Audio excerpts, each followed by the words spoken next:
नमस्कार,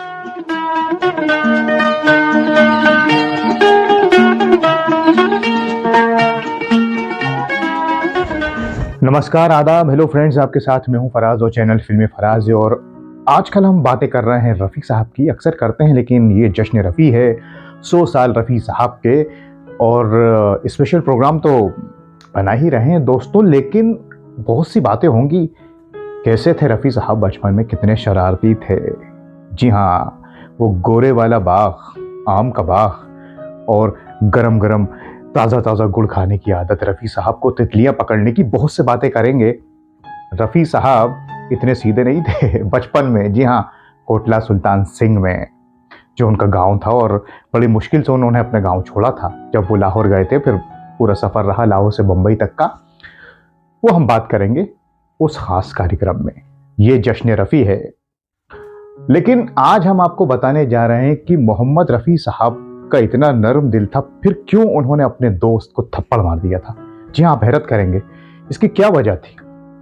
आशिक जो हुए थे हम उन पर दिन रात लगा, यहाँ बदला वफा का बेवफाई। मेरी जिंदगी में हुजूर आप आए, नैन लड़ जाई हैं तो मनवा माँ कसक होई बेकरी, प्रेम का दिन रात लगाते थे चक्कर, दिन रात लगाते थे। हर फिक्र को धुएं में उड़ाता चला गया। कोई मुझसे पूछे कि तुम मेरे क्या, रूही रूही रूही रूही रूही मेरे सपनों की रानी को पुकारे मेरा प्यार। ओ नन्हे से फरिश्ते तुझसे ये, तेरा खिलौना टूटा बालक, तेरा खिलौना टूटा है किस्मत। जिस पे नजर डालो उस दिल का खुदा हाफिज, कातिल मुझे प्यार की जिंदगी देने वाला। आज पुरानी राहों से की आवाज भी सुन, मेरे फसाने पे न जा। खिलौना जान कर तुम तो मैं, वतन की राह में वतन के नौजवान शहीद हो। मेरे महबूब तुझे सलाम, मेरे महबूब तुझे सलाम। आवाज दे के हमें तुम बुला। तो आप ये बात सुनिए साहब, बात उन दिनों की है जब रफ़ी साहब बम्बई में गए थे और भिंडी बाजार में रहा करते थे, कल्याण मेंशन के 4th फ्लोर पर। वहां कई लोग उनके साथ रहते थे जो स्ट्रगल कर रहे थे। उन्हीं में एक थे सैयद सगीर हुसैन रिजवी साहब, कबूतर वाला भी उनका नाम था। और वो भी आर्टिस्ट थे, स्टेज आर्टिस्ट, उन दिनों स्ट्रगल कर रहे थे, और रफ़ी साहब भी थे। सगीर भाई बताते हैं कि मोहम्मद रफ़ी साहब जब स्ट्रगल कर रहे थे तो उनके पास एक पेटी हुआ करती थी और एक मटका हुआ करता था जिसमें वो अपना मुंह डाल के रियाज किया करते थे। चल रहा था मामला, और वहीं पर अलमदार साहब का होटल था, खाना अहमदी, और वहां खाना खाते थे ये लोग भरपेट, काफी सस्ता था, सारी चीजें चल रही थी। तो सगीर भाई बताते हैं कि जब फिल्म जुगनू के एक गीत में रफ़ी साहब को मौका मिला रिकॉर्डिंग का, और उस दिन उन्हें 7 रुपए मिले स्ट्रगल के बीच में, तो वो आए और मिठाइयाँ लाए और मिठाई बांटी पूरी बिल्डिंग में सबको, और उन्हें भी खिलाई और सारे लोगों को। तो ये वो दौर चल रहा था साहब। अब आप सोच रहे होंगे कि थप्पड़ की बात कहां से आ गई। तो उसी बिल्डिंग में जमील भाई रहा करते थे जो बरेली से ताल्लुक रखते थे, और वो जरी का काम करते थे।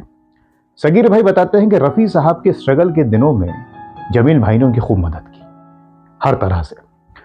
और जब रफ़ी साहब को काम मिल गया और वो कामयाब सिंगर बन गए, तो फिर वो बांद्रा में चले गए, वहां उन्होंने अपना घर बनाया, बंगला बनाया, चले गए, और ये लोग भी अपना अपना काम करते रहे।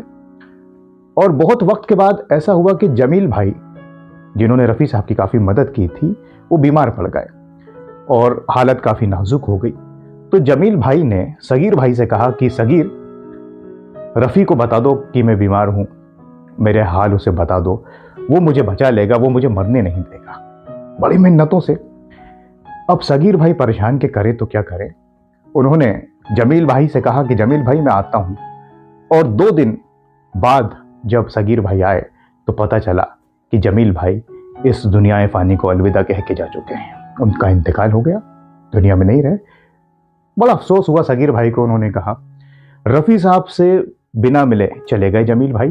खैर वक्त बीता रफ़ी साहब बहुत बड़े सिंगर बन गए थे। जब तक एक दिन सगीर भाई को रफ़ी साहब मिल गए, और रफ़ी साहब तो रफ़ी साहब, उनमें तो गुरूर घमंड बिल्कुल भी नहीं था। गले लग गए और पूछा सगीर भाई से, सगीर भैया सब कैसे हैं बिल्डिंग में, और आपके क्या हाल है, कहाँ काम और क्या, सबका पूछा। पूछते पूछते उन्होंने पूछा जमील भाई का कि जमील भाई कैसे हैं। तो सगीर भाई ने कहा कि रफ़ी साहब बड़े अफसोस की बात है, जमील भाई अब इस दुनिया में नहीं रहे। और यह भी बताया कि उनकी आखिरी ख्वाहिश आपसे मिलने की थी, और मुझसे कहा था लेकिन मैं आ नहीं पाया, मैं आपको नहीं बता पाया। रफ़ी साहब ने सारी बात सुनी और बहुत गुस्सा हुए, और वो जो मैंने जिक्र किया था झापड़ का, वो रसीद किया सगीर भाई को। ये कोई ऐसा झापड़ नहीं था गुस्से में या कोई बदला वाला। रफ़ी साहब को हैरत हुई कि तुमने बताया क्यों नहीं, जमील भाई मुझसे मिलना चाहते थे और तुमने मुझे बताया नहीं। खैर रोने लगे सगीर भाई और कहने लगे मुझसे गलती हो गई, और रफ़ी साहब बहुत उनसे अच्छे से मिले और बात हो गई, और वो बात वहीं ख़त्म हुई। लेकिन बाद में जो किताब में लिखा है, चौधरी ज़िया इमाम साहब ने जब पूछा सगीर भाई से कि हम उनके शुक्रगुजार हैं जो किताब में लिखा उन्होंने कि सगीर भाई आपने रफ़ी साहब से क्यों नहीं मिलवाया जमील भाई को, तो सगीर भाई ने जवाब दिया कि तब तक मोहम्मद रफ़ी साहब बहुत बड़े सिंगर हो गए थे और मुझे ऐसा लगा कि हम दोनों जाएं, मैं जाऊं उनको लेकर या उनका पैगाम लेकर, और रफ़ी साहब ना मिलें, इनकार कर दें मिलने से तो क्या रह जाएगा। ये सोचकर दिल ने कहा कि नहीं रहने दो। लेकिन जब अचानक एक दिन रफ़ी साहब मिल गए और मैंने उन्हें बताया कि जमील भाई इस दुनिया में नहीं रहे, तो मुझे एहसास हुआ कि रफ़ी तो जितना नरम दिल पहले था उससे भी और भी ज़्यादा झुक गया, और भी ज़्यादा आजिज़ी आ गई, और भी मिलनसारी आ गई। दूसरों की मदद में कितना गलत था रफ़ी के बारे में। और ये बात याद करते करते सगीर भाई रो दिया करते थे कि मैंने रफ़ी को गलत समझा, रफ़ी तो गायकी में भी नंबर 1 और इंसानियत में भी। तो दोस्तों ये किस्सा किताब में शेयर किया गया है, तो हमने सोचा कि आपसे साझा करें क्योंकि ये जश्न रफ़ी है। और क्यों रफ़ी साहब ने नाराज़गी जाहिर की, उस नाराज़गी के पीछे भी मोहब्बत थी कि क्यों जमील भाई से मुलाकात नहीं हो पाई।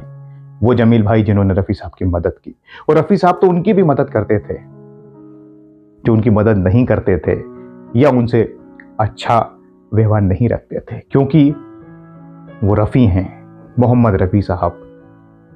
कद की बुलंदी नहीं है, ये इंसानियत की बुलंदी है, रफ़त। तो दोस्तों आज के इस कार्यक्रम में बस इतना ही, और अब 100 साल रफ़ी साहब के पूरे होने जा रहे हैं, तो इंतज़ार कीजिए उस खास कार्यक्रम का जो हम आपके लिए लेकर आएंगे, और उसके बाद भी कोशिश करेंगे कि रफ़ी साहब पर कार्यक्रम बनाते रहें। आप हमें कमेंट्स करके बताइए, कुछ आपके पास हो तो उसको भी हम शामिल करेंगे आगे के एपिसोड्स में, आगे के प्रोग्राम्स में। अगले कार्यक्रम तक के लिए अपना बहुत ख्याल रखें, और आप कैसे रफ़ी साहब को याद कर रहे हैं हमें कमेंट्स करके ज़रूर बताइएगा। अब अपने दोस्त फराज को इजाज़त दीजिए और अपना बहुत ख्याल रखें। नमस्कार, खुदा हाफिज़। ये आसमान, ये बादल, ये रास्ते, ये हवा, हर एक चीज है अपनी जगह ठिकाने से। कई दिनों से शिकायत नहीं ज़माने से, ये जिंदगी है सफर और सफर ही मंजिल है।